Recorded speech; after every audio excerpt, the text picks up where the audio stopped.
Good morning. Today, I would like to take the time to talk about a critical issue affecting millions of young girls in the Democratic Republic of Congo, which is early marriage.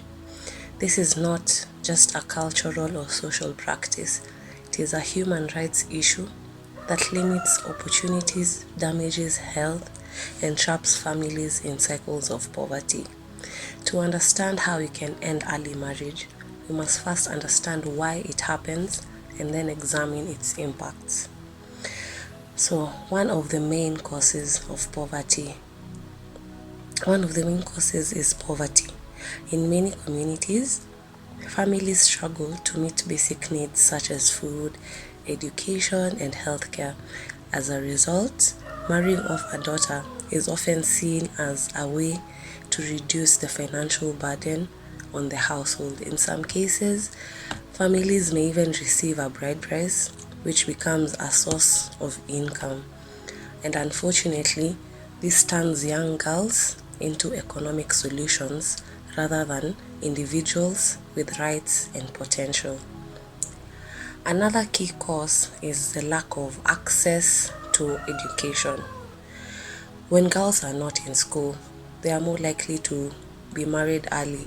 Schools are not only providing knowledge, but also protection and a sense of purpose.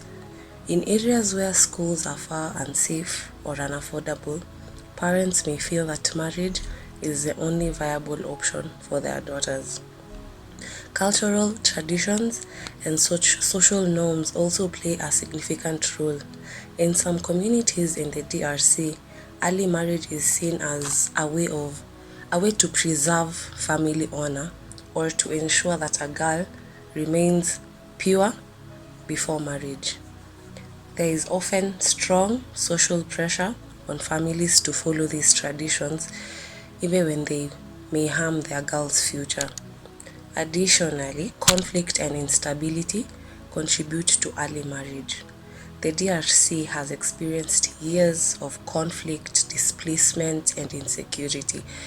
In such environments, families may see early marriage as a way to protect their daughters from violence, particularly sexual violence. And ironically, this protection often exposes girls to new forms of harm within marriage, like gender-based violence. Another cause is gender inequality. Gender inequality is deeply rooted. It's a deeply rooted belief that girls are less valuable than boys, and it limits their opportunities. When girls are not seen as deserving of education or independence, early marriage becomes more acceptable and it is widespread. Now that we understand the causes, let us look at the impact of early marriage. First, early marriage has serious health consequences. Girls who marry young are more likely to experience early pregnancies, and their bodies are often not fully developed, which increases the risks of complications during their pregnancy and childbirth. This can lead to long-term health issues or even death. And early pregnancy is one of the leading causes of death among adolescent girls in many developing regions. Secondly, early marriage disrupts education. Most girls who marry early are forced to drop out of school, and without education, they have limited opportunities for employment and personal growth. This not only affects their individual future, but also impacts the economic development of their communities and the country as a whole. Thirdly, early marriage often leads to cycles of poverty.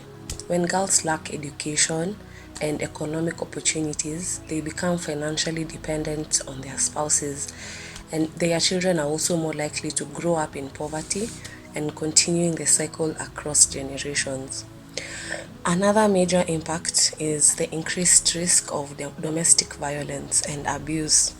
Young girls who marry older men often have little power in the relationship.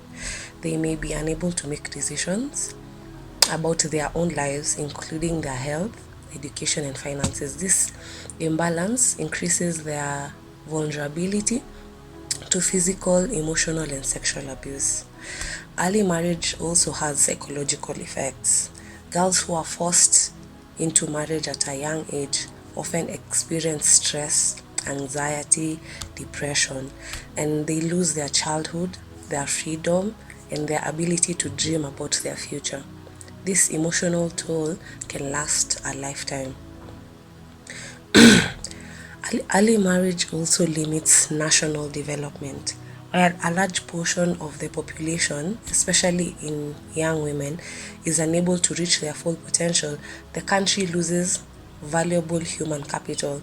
Educated and empowered women contribute to stronger economies, healthier families, and more stable societies. In conclusion, early marriage in the DRC is driven by poverty, lack of education, cultural norms, conflict, and gender inequality. Its impacts are far reaching, affecting health, education, economic stability, and overall well being. Ending early marriage requires it requires collective action, especially from governments, communities, and also individuals. It means investing in girls' education, challenging harmful traditions, and creating opportunities for young women to thrive. Thank you.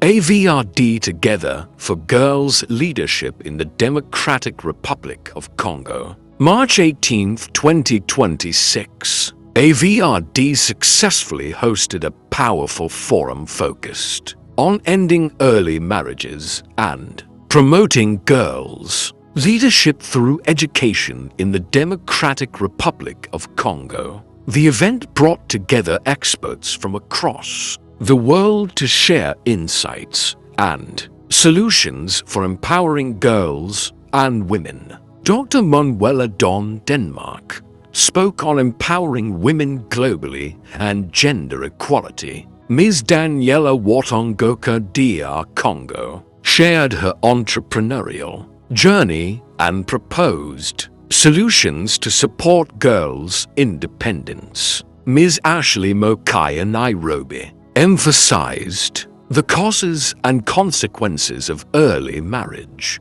Ms. Julan Sambo DR Congo highlighted the challenges girls face in accessing education and autonomy. Pastor John Dewey Agape Congo spoke on the impacts of girls' education on national development. Dr. Rose Rusabika DR Congo discussed the role of education in combating early marriage. Dr. Susan Angelo Nairobi, Kenya, introduced the forum, highlighting the impact of early marriage on girls' rights, health, and education. Dr. James Bamwesa concluded with the need for funding, opportunities, and collaboration among organizations to support initiatives ending early marriages. Through testimonies, discussions, and community engagement, the forum addressed the importance of keeping girls in school